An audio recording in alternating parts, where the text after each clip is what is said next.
वाद हैं। मुझे याद आता है वो रिवॉल्वर रानी में आपका डायलॉग है ना, मर्द को दर्द होना चाहिए, तो बहुत सारे मर्दों को दर्द दिया है आपने। कौन से मर्द की बात कर रहे हैं आप? देखिए, मैं हैं तो बहुत सारे, लेकिन ऋतिक रोशन की बात कर रहा हूँ।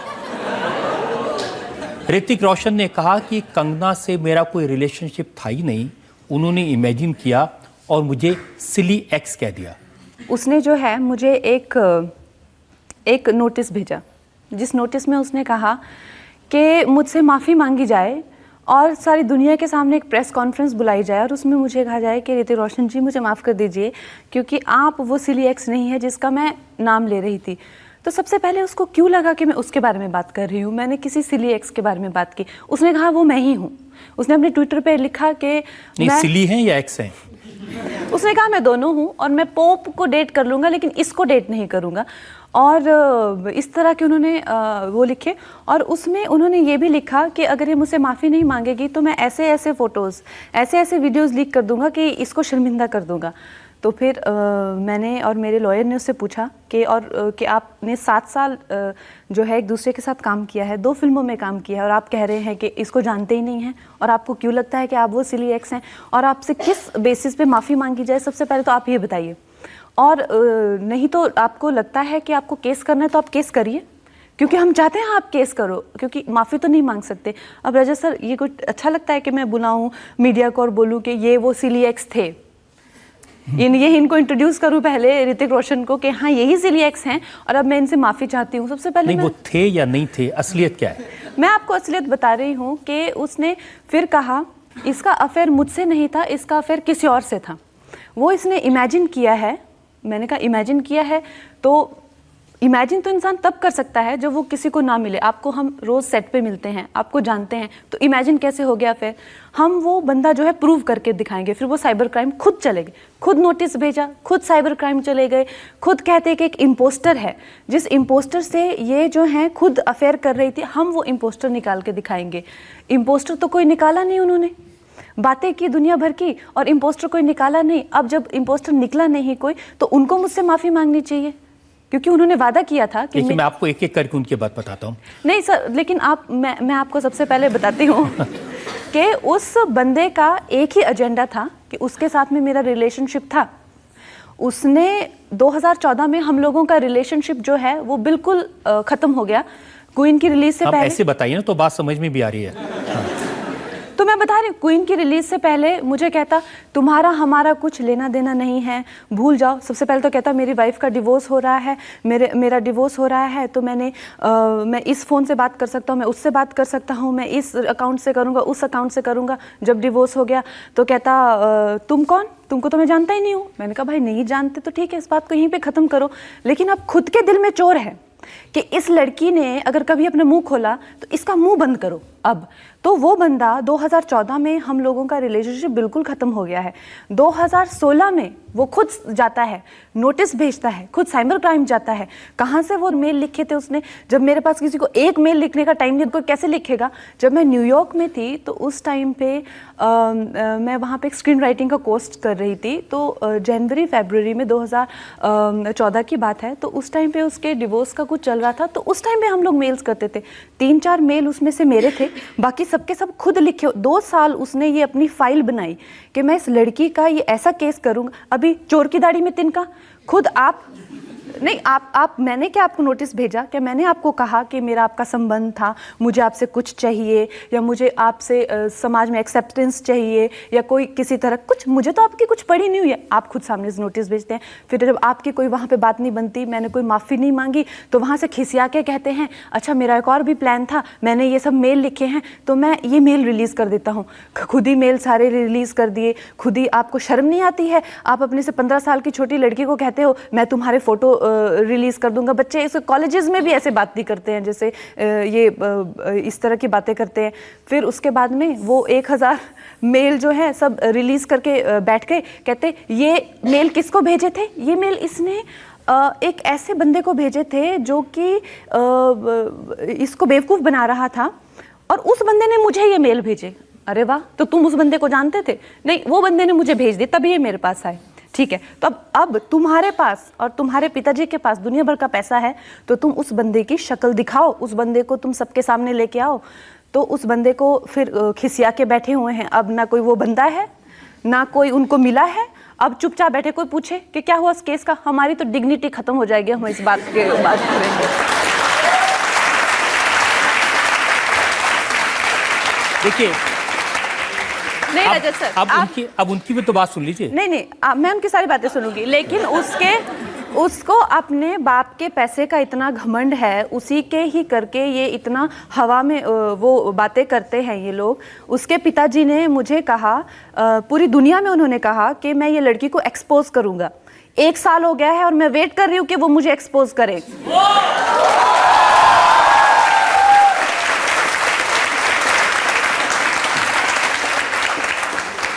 आपकी बात सही है, 1 साल से उन्होंने जरूर कहा है, लेकिन एक्सपोज नहीं किया। मैं इंतजार कर रहा हूँ कि आपकी अदालत में आए, कुछ एक्सपोज करें। बिल्कुल, बुलाइए उनको और पूछिए उनको कि आपके ग्रैंड डॉटर की एज की लड़की, आपने कहा, इतना रिस्पेक्ट है उनका इंडस्ट्री में। और लोग मुझे पूछते हैं, अरे राकेश जी ने कहा वक्त आएगा तो मैं उनको एक्सपोज करूंगा। तो वक्त कब आएगा? वो सारी दुनिया वेट कर रही है, वक्त आएगा, कुछ तो पता चले कौन था क्या नहीं था। कभी कहते कोई कुछ था नहीं। अगर आप लोगों को कोई इम्पोस्टर मिला है, नहीं एक्सपोज कर पा रहे हो, तो मुझसे माफी मांगो, क्योंकि इतनी बेइज्जती मैंने सही हुई है, इतनी बेइज्जती सही हुई है जिसका कोई हिसाब नहीं है। मैंने रातों तक मैं रोती थी और मुझे नींद नहीं आती थी, मुझे स्ट्रेस हुआ, ट्रॉमा हुआ, मेंटल ट्रॉमा हुआ, इमोशनल ट्रॉमा हुआ, और हर तरह का मेरे नाम पे वो घटिया वाहियात मेल्स रिलीज करे हुए हैं। उनको आज भी लोग गूगल करके पढ़ते हैं और चटकारे लेते हैं। ये बदतमीजी के लिए मुझे माफी चाहिए उनसे। बुलाओ उनको यहाँ पे।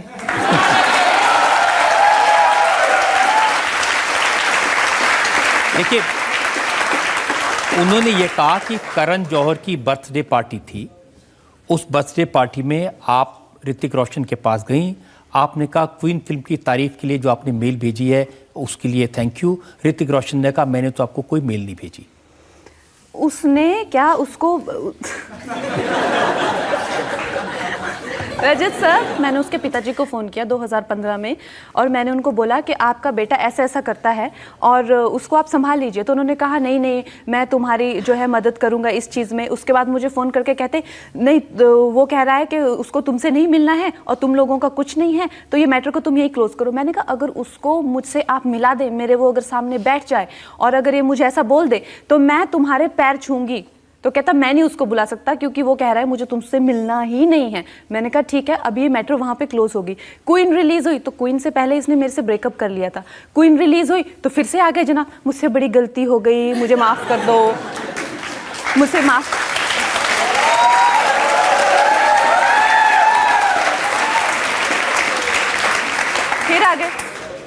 फिर आ गए, मुझसे बड़ी गलती हो गई, मुझे माफ़ कर दो। मैंने कहा देखो तुम अपना दिमाग पहले बनाओ, तुमको करना है मुझसे शादी कि नहीं करना है। नहीं, तुम तो इतनी भड़क गई हो। मैंने कहा यार तुमने 15 दिन पहले कहा कि किसी को बताया तो नहीं तुमने हमारे बारे में, कौन कौन जानता है जो मैंने तुमको चीज, ये क्या है वो क्या, वो फोटो तुमने डिलीट किया। मैंने कहा तुमने इतनी बदतमीजी से मेरे साथ बात की और 15 दिन बाद तुम कह रहे हो कि तुम्हारी सब बड़ी तारीफ कर रहे हैं। मुझे बड़ा गर्व महसूस होता है जब तुम्हारी सब तारीफ करते हैं। तो मैंने कहा तुम पहले अपना दिमाग मन बनाओ। तो उधर से भड़क गया कि हम आए तो हमको कोई ना रोके, हम जाएं तो हमको कोई ना रोके। ये क्या हो गया यहाँ पे इसको तो क्वीन का सक्सेस तो इसके दिमाग में चढ़ गया। तो मैंने कहा तुम मुझे मिलके ये बात क्लियर करो कि हम लोग शादी कर रहे हैं कि नहीं। तो उसके बाद करण जौहर के वहाँ पे मुझे मिला पार्टी में, तो मैं उसको मिलने गई वहाँ पे। तो वहाँ भी मुझे कहता तुम तो बहुत ज़्यादा, तुम्हारा दिमाग अभी ख़राब हो रहा है और तुम्हारा तो सक्सेस दिमाग पे चढ़ गया है, तुम्हारे ये है वो है। मैंने कहा सक्सेस से पहले भी मैं ऐसे ही थी, लेकिन सक्सेस से तुम बदले हो, मैं नहीं बदली हूँ, मैं तो वैसे ही हूँ। तो ये बात थी हमारी वहाँ पे। उन्होंने कहा कि आपने ऋतिक रोशन पर ईमेल की बरसात कर दी, 1439 मेल भेज दिए। उसने वो मेल जो हैं, अब मैंने बताया आपको 2014 में हम लोगों का रिलेशनशिप बिल्कुल ख़त्म हो गया था। उसने वो मेल खुद को भेजे हैं मेरे अकाउंट से, ताकि वो दिखाने के लिए, हाँ मुझे तो तुम्हारी याद आ रही है, मैं तो मर गई।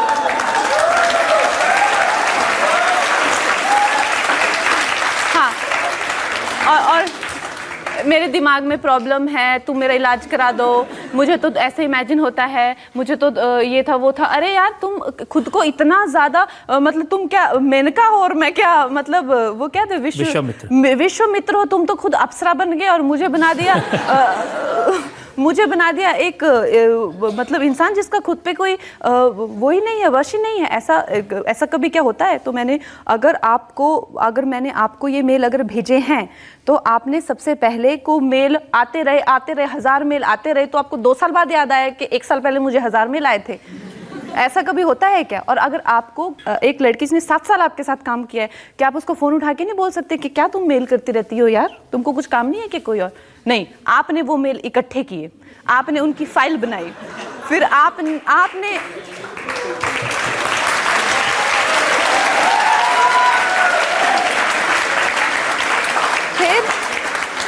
फिर आपने इन मेल्स के लिए इंडिया का बेस्ट क्रिमिनल लॉयर हायर किया कि भाई ये लड़की से मुझे बचाओ। जब आप खुद कहते हो कि मेल आए थे आपको 1 साल पहले, जब 1 साल से आप ही के कहने पे लड़की आपको कांटेक्ट नहीं करती है, बात नहीं करती है, तो आपको बचने की जरूरत क्या है? ये तो आप दुनिया को बताना चाहते हो, दिखाना चाहते हो कि लड़की की मानसिक हालत ठीक नहीं है। तो ये लड़की कल को कहेगी कि ऋतिक रोशन ने तो मुझसे शादी का वादा किया था, तो प्लीज़ इसको मत मानना। नंबर 2 कल को कहेगी हमारे संबंध थे, तो ये तो है ही पागल। और नंबर 3 लेकिन उसका ये प्लान तभी फेल हो गया बिकॉज उसको पता नहीं था कि जिस फ्लॉप एक्ट्रेस के को वो डेट करता था वो क्वीन से स्टार बन जाएगी, तनु मनु से सुपरस्टार बन जाएगी, और आगे उसकी इतनी बड़ी जर्नी हो जाएगी कि मुझे जो मेरी बात जो है कोई सुनेगा नहीं। उसने जो है अपना जो प्लान उसने फुल प्रूफ बनाया था कि इसको तो मैं पागल घोषित करके या जो भी है करके। ये कहा भी उन्होंने कहा कि क्रिश 3 की शूटिंग के दौरान कंगना गॉट ड्रंक और कुछ काफ़ी उल्टी सीधी बातें ऋतिक रोशन से की, और बाद में उनकी बहन ने ये माना कि कंगना को एस्पर्जर्स सिंड्रोम नाम की बीमारी है। सबसे पहले तो जिनको भी ये सिंड्रोम है, मैं किसी को भी यहाँ पे रिडिक्यूल नहीं करना चाहती, किसी के बारे में गलत बात उसको तो पता नहीं, जैसे कहते हैं ना बाप के पैसे से दिमाग उसका थोड़ा सा वो हुआ है।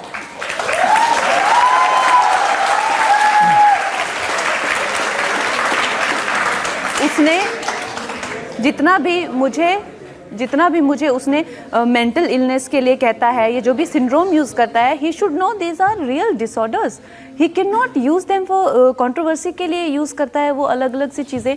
लेकिन मेरी बहन को अगर ये जो किस्सा वो बताता है, ये किस्सा है 2013 का, 2000 इसका।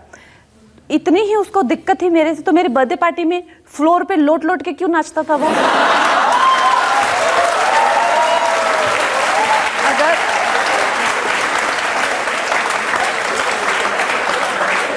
अगर मैं पागल हूँ, मैं ड्रंक होती हूँ, मैं बदतमीजी करती हूँ, मेरे को मानसिक प्रॉब्लम है, सब कुछ है, तो आपने मेरे साथ एक फिल्म की काइट्स, उसके बाद आप मेरे पास एक फिल्म के लिए आए क्रिश 3, तो ये ऑन रिकॉर्ड है। आप कहीं भी जाएंगे टाइम्स ऑफ इंडिया में ऑन रिकॉर्ड है। मुझसे क्वेश्चन पूछा गया कि भाई तुमने ये फिल्म पहले रिजेक्ट क्यों की? मैंने इसीलिए की थी क्योंकि मुझे पता था कि ये यहाँ पे जो है कुछ ना कुछ क्योंकि हम लोगों का पहले भी कुछ अफेयर वगैरह था, तो मुझे पता था कि ये शादीशुदा इंसान है, मुझे इन चीज़ों से जो है दूर रहना है। तो उस बंदे ने 6 महीने पीछे पढ़ के वो फिल्म मुझसे साइन करवाई। तो मुझसे पूछा आपने फिल्म साइन क्यों की, और ये ऑन रिकॉर्ड है बात। तो इतने ही पागल हैं, इतने ही बदतमीज़ हैं, तो क्यों मर के बार फिल्मों में लेते हो आप? इतना तो आप खुद पे तो आप ही का प्रोडक्शन है, आप ही के घर की फिल्म है, सब कुछ, तो आपको मुझे को ही क्यों लेना है 4 लोगों को रिजेक्ट करके, जब मुझ में इतनी सारी प्रॉब्लम्स हैं? ये मैं जानना चाहती हूँ। ये तो वो खुद पे कर ही सकते हैं।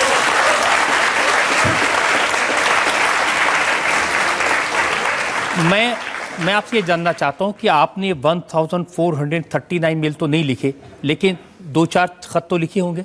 उसमें मुझे इतना दुख हुआ रजत सर, क्योंकि मैंने सच में ही उस इंसान को बहुत प्यार किया था, और मुझे इतना दुख इसलिए हुआ क्योंकि उसने वो जो मुझे एक्चुअली शायरी लिखने की आदत है और ये सब है, तो मैं जब न्यूयॉर्क में थी तो हम लोगों का बड़ा अच्छा एक्सचेंज था, और जो लोगों का पर्सनल एक इंटीमेसी होती है, वो दुनिया की सबसे खूबसूरत चीज़ होती है जब भी आप किसी के साथ में एक रिलेशनशिप शेयर करते हैं।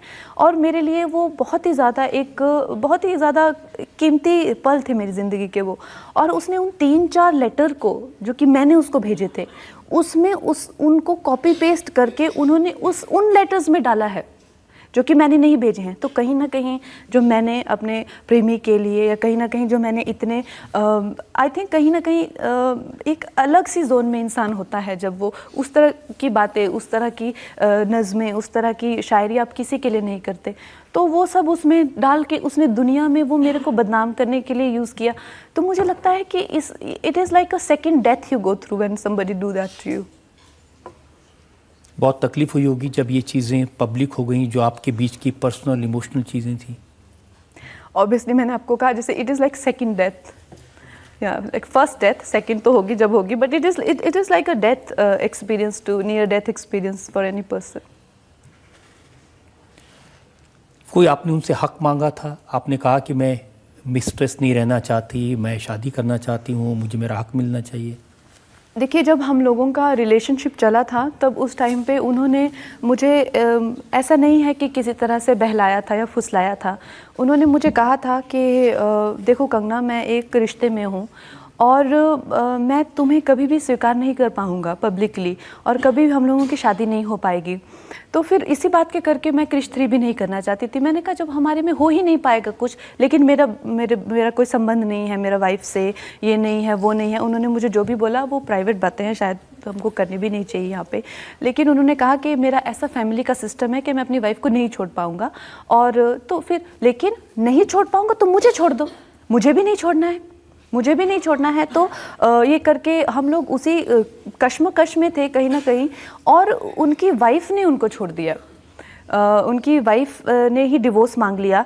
तब वो एकदम से कहीं ना कहीं तिलमिला गए, और उन्होंने उस वक्त उनकी सर्जरी भी हुई और वहाँ से आईसीयू में भी थे। तो उस टाइम पे भी हम लोग कुछ वार्तालाप होता था। तो उन्होंने उस टाइम पे कहा कि हम लोग जो है मतलब मेरी वाइफ का मेरा डिवोर्स चल रहा है, और अब जो है मैं तुमसे मतलब मुझे लग रहा है कि I can see us together in life, और ये वो करके उन्होंने कुछ बातें की। लेकिन मुझे उस टाइम पे थोड़ा शक हुआ कि ये अचानक से शादी, ये सब ब्याह को इनसिक्योर हो गए वो। मैंने उनको कहा भी, मैंने कहा आप थोड़ा इस चीज़ को जाने दीजिए, इस चीज़ को गुजरने दीजिए, और फिर देखिए आपको क्या करना है, आपको क्या महसूस होता है, कैसे करना है।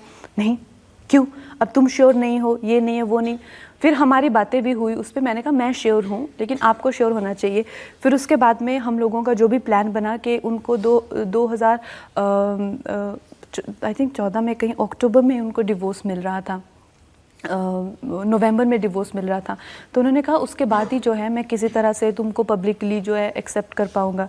तो मैंने कहा ठीक है, लेकिन उसके पहले ही इन्होंने, मैंने कहा क्वीन जैसे 2014 मार्च में, उससे पहले ही इन्होंने मुझे किसी हीरोइन के साथ में, ये मनाली में शूट कर रहे थे, तो वहाँ पे उनकी अफेयर की खबरें आई। तो मैंने पूछा उनको, वैलेंटाइंस था फरवरी में, मैंने कहा आपने मुझे फ़ोन नहीं किया, कुछ नहीं। तो मुझे कहते कि फ़ोन किस बात का? मैंने कहा वैलेंटाइन है। तो कहते तो तुमको क्यों करूँगा फ़ोन? मैंने कहा मुझको क्यों नहीं करोगे फ़ोन, क्योंकि मैं तो तुमसे शादी करने वाली हूँ। तो कहते शादी वादी तो तुम भूल जाओ, तुमने किस किस को बताया है कि तुम्हारा और मेरा कुछ चल रहा है। तो मैंने कहा देखो ये तो बहुत ही तुम जलील वाली बात कर रहे हो। मैंने कहा ऐसे मत पूछो तुम, मैंने अपनी माँ को बताया है, बहन को बताया है, बाकी इससे कोई मुझे पब्लिसिटी तो चाहिए नहीं, तो मैं क्यों बताऊँगी किसी को। और जबकि तुमने कहा है डिवोर्स की बात है, कॉन्फिडेंशियल बात है, तो मैं क्यों बताऊँगी। तो कहता मेरा तुम्हारा कुछ नहीं है और भूल जाओ। तो ये बात है मार्च ही की गई। 2 हफ्ते बाद क्वीन आई, तो फिर जनाब वापस आ गए। कहते ये तो मैं तो बहुत प्राउड हूँ तुम पे, तुमने क्या काम किया है। मैंने ये भी पढ़ा कि राकेश रोशन ने आपको बुलाया था, आपसे बात की थी, और उन्होंने कहा था कि मेरा बेटा आप में बिल्कुल इंटरेस्टेड नहीं है, उसको छोड़ दो। राकेश रोशन जी से मैंने उनको फ़ोन किया और मैंने उनको बोला सर आपके बेटे ढंग से बात करते हैं और ना ही मुझे जो है जाने देते। कभी इस तरह के सिलसिला चला हुआ और मुझे इनसे कुछ नहीं संबंध रखने हैं, और प्लीज़ आप मेरी इसमें हेल्प कीजिए। तो बिकॉज़ वो मेरे डायरेक्टर रह चुके हैं और उनके साथ में अच्छा एक्सपीरियंस रहा था, and he knows me well, he had a lot of respect for me. तो उन्होंने कहा Kangana I will speak to him और मैं आपको फिर वापस फ़ोन करता हूँ। तो वापस फ़ोन करके मुझे कहते वही जो मैंने आपको बताया कि नहीं नहीं तुम लोग ये भूल जाओ बात और उसको तुमसे नहीं मिलना। मैंने कहा मुझे उसके सामने बैठ के ये जो वो कह रहा है सबको, वो मुझे उससे सामने बैठ के अगर वो मुझे बोल दे मेरी आंखों में आंखें डाल के, तो मैं जो है मैं तुम्हारे पैर पड़ लूँगी। तो कहता वो मना करता है। आज तक वो मिला नहीं है मुझे। मैं यहाँ से आती तो वहाँ से भाग जाता है।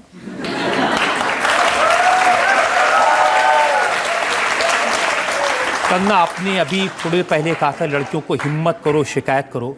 कोई आपको धमकी दे रहा है कि आपके वीडियो में पब्लिक कर दूंगा, प्राइवेट बातें जनता के सामने रख देता है, आपको विमेन कमीशन के पास जाना चाहिए था शिकायत करने? राजेश सर, इतने बड़े लोग हैं, ये इतने बड़े लोग हैं, आप मानेंगे एक टाइम पे तो मुझे ऐसा लगा कि अगर मैं इस चीज़ से उभर पाऊँ कभी, निकल पाऊँ कभी, तो मतलब वो मेरी एक नया जन्म होगा। क्योंकि emotionally, physically, mentally, in every way it was the most challenging phase. तो हम लोग जब वो उसने नोटिस में, उसने सरेआम नोटिस में लिखा था तुम मुझसे माफ़ी नहीं मांगेगी तो तेरे ऐसे फ़ोटोज़, ऐसे वीडियो जो मैं हैं वो पब्लिक कर दूंगा।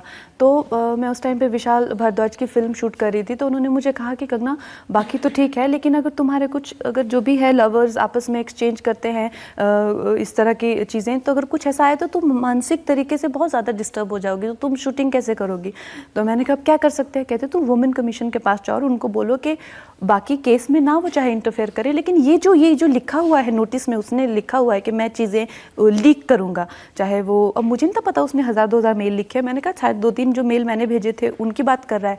तो जो मेल हों या फ़ोटोज़ हैं या वीडियोज़ हैं वो ना लीक करे। तो मैंने कहा ठीक है, हम लोग वुमेन कमीशन को, मेरी सिस्टर रंगोली ने फ़ोन किया, तो गुरमीत चड्ढा करके जो उनकी हेड है वहाँ पे मुंबई में, तो पहले तो बहुत ज़्यादा एक्साइटेड हो गई वो कि हाँ हाई प्रोफाइल केस है, राकेश जी को बताएंगे कैसे कोई ऐसे धमका सकता है किसी को। तो हमने कहा ठीक है, ये लोग they will look after this matter. 2 दिन बाद फ़ोन आता है राकेश रोशन के ऑफिस से, अरे मेरे तो बहुत अच्छे मित्र हैं, अरे ये तो आप लोग थोड़ा सा कुछ ज़्यादा ही बात हाथ से निकल रही है, ये वो करके। मतलब सोचिए आप, इतने, मतलब मेरे जैसी लड़की जो कि एक्ट्रेस है, सक्सेसफुल है, जब लोग, मतलब कितने बिकाऊ लोग हैं, मतलब क्या होगा वुमेन कमीशन का? वुमेन कमीशन से तो मुझे नफरत हो गई है उस दिन से। ये लोग ढोंगी हैं सारे।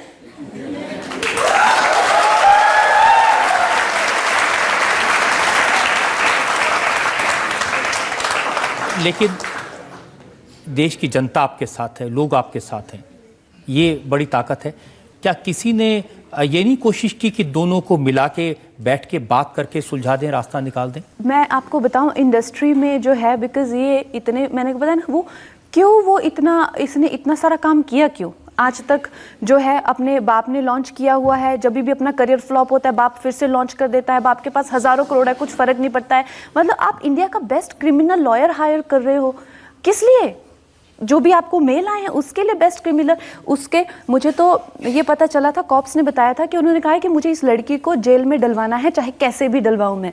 तो आप सोचिए इस तरह की कॉन्स्पिरेसी करते हैं इस लेवल पे, तो बाकी लड़कियों के साथ में क्या होता होगा। तो इंडस्ट्री के लोगों ने मुझे बहुत ज़्यादा डराने की और धमकाने की कोशिश की।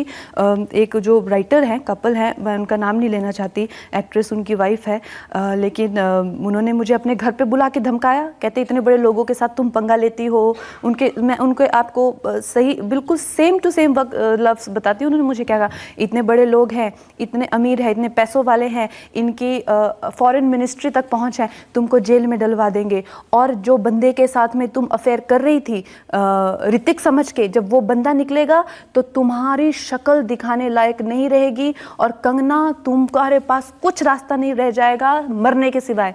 तो मैंने कहा सुनो, मैंने कहा अगर तुमको ऐसा बंदा, मैंने कहा अगर तुमको वो बंदा मिलता है जिससे मैंने ऋतिक रोशन समझ के अफेयर कर लिया, तो मैंने कहा उसको मुझे भी दिखाओ, बिकॉज मुझे मिलना है उसको। और मैंने कहा अगर तुम नहीं दिखा सकते, अगर तुम मुझे उसको मिला दो, दिखा दो, तो तुम चाहे मुझे जेल में डालो या चाहे मेरी शक्ल काली हो जाए, चाहे कुछ हो जाए, लेकिन तुम उस बंदे को लेके आओ जिसको मैंने ऋतिक रोशन समझ के इसके साथ में अफेयर कर लिया। तो फिर डर गया वो भी कहता ये तो लड़की तो सुनती नहीं है किसी की। तो मुझे जो है बहुत डराने की कोशिश की, कितने लोगों ने मुझे डराने की कोशिश, क्या क्या धमकियां दी मुझे। एक सीनियर जर्नलिस्ट है, मेरा जब यहाँ पे केस चल रहा था तो मैं इतना मेंटली डिस्टर्ब हो गई थी, तो मैं जर्मनी गई थोड़ा ब्रेक लेने के लिए। तो एक सीनियर जर्नलिस्ट है, उसका भी मैं नाम नहीं लेना चाहती, लेकिन रंगोली को फ़ोन करके कहती, अच्छा कहाँ है कंगना, अच्छा उसकी लोकेशन डिस्क्लोज मत करना क्योंकि उसका थोड़ा सा डेंजर में है उसकी लाइफ। बताओ, तो मेरी तो फैमिली के रंग उड़ गए, मेरी तो फैमिली बिल्कुल, मतलब मैं 2 दिन मैं वहाँ पे गई थी, मैं अपना फ़ोन ऑफ करूँ या किसी से बात ना करूँ, 2 दिन तक तो मेरे तो फैमिली को पैनिक अटैक, बुरा हाल हो गया। मैंने कहा यार हम लोगों की ज़िंदगी क्या नरक कर दी है इन लोगों ने मिलके, आपको पता नहीं है सब क्या हम लोगों ने नरक झेला है। कॉप्स घर पे आ जाएं और शूटिंग कर रहे हैं, कॉप्स हो रहे, क्यों क्या मतलब 10-10 कॉप्स है, किस लिए? आपका लैपटॉप चाहिए, ले जाओ यार लैपटॉप से क्या ढूंढना है तुमको, लैपटॉप चाहिए, आज फ़ोन चाहिए। पेपर के पेपर खरीदे हुए हैं, पेपर के पेपर खरीदे हुए हैं, उनमें वो मेल छाप रहे हैं जिसमें लिखा हुआ है मैं पागल हूँ, मैं गुनहगार हूँ, मैं माफ़ी मांगती हूँ। सब तुमने लिख ही दिया तो तुमको मुझसे चाहिए क्या? फिर वो सब पेपर आ रहे हैं, फिर उसके बाद में पुलिस आ रही है हमारे घर पे और आ रहा है कि पुलिस आई तो कंगना भाग गई। कहाँ भाग गई?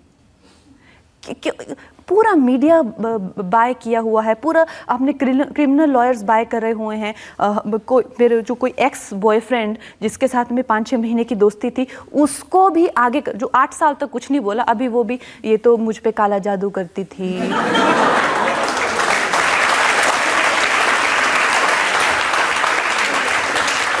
सोचो कोई उस पे क्यों काला जादू करेगा? उनकी बात ही पड़ी मैंने, उन्होंने कहा कि एक काला कमरा, काले पर्दे, काला धुआं, उसके अंदर काला जादू। और ये जो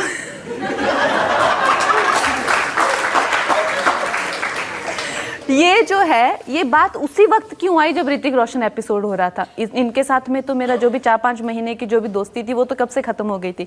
ये पेज भी बॉट है और ये जो बंदा है इसको भी बहकाया भड़काया गया है। मेरी एक फ्रेंड है पल्लवी शिंदे, वो एस्ट्रोलॉजर है और वो वर्किंग एस्ट्रोलॉजर है, ऐसा नहीं है कि वो सिर्फ उनका भी नाम इसमें डाला है। तो उनसे मैं अपनी चार्ट को लेके कभी डिस्कस करती हूँ, मुझे कहता मुझे मिलवाइए उनसे, तो वो पल्लवी से कंसल्टेशन लेने गए, उनको कुछ रेमेडीज बताई, कुछ उपवास करना कुछ बताया, तो वो उसने काला जादू बना दिया और ये मुझे मेरी पिटाई की। अरे तो उसका वेट 95 kgs है और मेरा वेट 49 kgs है, मैंने उसकी पिटाई कर दी। वो शेखर सुमन ने कहा कि मेरे बेटे की, अच्छा नाम हो गया, उन्होंने कहा कि मेरे बेटे की न सिर्फ पिटाई कर दी बल्कि उसको गंजा कर दिया कंगना ने। सर मैंने जैसा कहा कि वो 95 kgs है और मैं 49 kgs, अगर मैंने उसकी पिटाई कर दी तो पता नहीं क्या हो सकता है दुनिया में। लेकिन अब मुझे लगता है कि कुछ ना कुछ तो करना चाहिए था उस टाइम पे, ऐसे नहीं जाने देना चाहिए था उसको। कंगना कितने नाम इसकी वजह से दे दिए, किसी ने डायन कह दिया, किसी ने साइकोपैथ कह दिया, किसी ने कैरेक्टरलेस कह दिया, हर तरह की बातें कही गई आपके बारे में, लेकिन कभी हिम्मत नहीं टूटी? कभी नहीं टूटे सर, क्योंकि जैसा मैंने आपको कहा कि मुझे पता था कि जो ये बंदा कह रहा है ये पैसे के ज़ोर पे अभी 1000 मुंह खरीद ले ये अभी, लेकिन ये कहाँ से ये जो बातें ये कह रहा है, कोई और था या मैं इसको जानता नहीं हूँ। 7 साल मैंने इसके साथ काम किया और जो लेटर इसने लिखे हुए हैं वाहियात मेरे नाम पे, मतलब ये जो है ये सच्चाई चाहे धीरे चले, लेकिन ये कैसे इन चीज़ों को कोई बिलीव कर सकता है।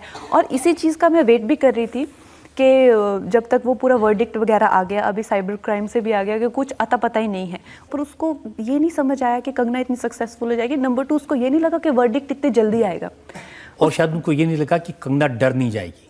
उसने सोचा डरने के लिए तो उसने डेफिनेटली सोचा था कि पीछे हो जाएगी और फिर चुप हो जाएगी नोटिस देख के, लेकिन मुझे उससे डर नहीं लगता है। और खासकर डर मुझे उससे तब लगता था जब मैं उससे प्यार करती थी, अब मुझे कुछ डर नहीं लगता उससे, खासकर ये इस तरह के काम देख के तो बिल्कुल भी नहीं लगता। पुलिस ने आपको बुलाकर कई घंटे पूछताछ की थी? पुलिस ने हमको, पुलिस बहुत भेजता था वो हमारे घर पे, और वो पूछते थे कि क्या है क्या नहीं है। तो जब वो लोग सब मामला पढ़ते थे तो खुद ही बोर हो जाते थे कि ये क्या है, मतलब कोई किसी के मेल्स क्यों वो करता रहेगा रिसीव, फिर उसकी फाइल बनाएगा, फिर क्रिमिनल लॉयर हायर करेगा। तो वो भी चाय पानी पी के फिर चले जाते थे पक्के, बिल्कुल बिल्कुल पकाऊ सा केस था ये, कोई केस तो नहीं था कि उनको लगता था कि मैंने शायद उस पर केस किया है। लेकिन अभी भी लोग आपसे पूछते होंगे वो केस का क्या हुआ? लोग मुझसे पूछते हैं तो मैं कहती हूँ कोई केस किया ही नहीं ना उसने, नोटिस भेजने के बाद कोई केस नहीं किया, उसके बाद में कहीं किसी साइबर क्राइम के पीछे चला गया, उधर का भी कोई रिजल्ट नहीं आया। तो मेरा कहने का मतलब ये है कि मैं क्यों उसकी करतूतों के जवाब देती फिरूं, उसको अपनी करतूतों के जवाब, उसको यहाँ बुलाइए, उससे एक एक क्वेश्चन पूछिए, बिकॉज मैंने नोटिस नहीं भेजा था। नंबर 1, मैंने कभी नहीं कहा मैं किसी पे केस करूंगी। नंबर 2, नंबर 3, मैंने कभी नहीं कहा कि मैंने किसी और से अफेयर किया था। तो मैं क्यों उसके करतूतों के जवाब दूं? उसको देने चाहिए अपने करतूतों के जवाब, उसके पापा को देने चाहिए। उसके पापा के लिए मैंने जब उन्होंने कहा, मैं अमेरिका में शूट कर रही थी तो उन्होंने कहा मैं तो उसको एक्सपोज करूंगा ये वो, तो मैंने एक ओपन लेटर लिखा था अजय सर, उसमें लिखा था स्पीक अप और शट अप। लेकिन मैंने एक मीडिया हाउस को फ़ोन किया, मैंने कहा ये लेटर ओपन लेटर डालो। कहते हमारा मीडिया नेट है उनके साथ में, उनकी फिल्म आ रही है, हम नहीं कर सकते क्योंकि उन्होंने हमको पैसे दिए हुए हैं। फिर मैंने कहा छोड़ो यार। तो मैं कह रही हूँ जो पैसों से जो ये जो इनके जो बेटे हैं जो बिगड़े हुए हैं पैसे वालों के, इनको तो सबक सिखाना चाहिए।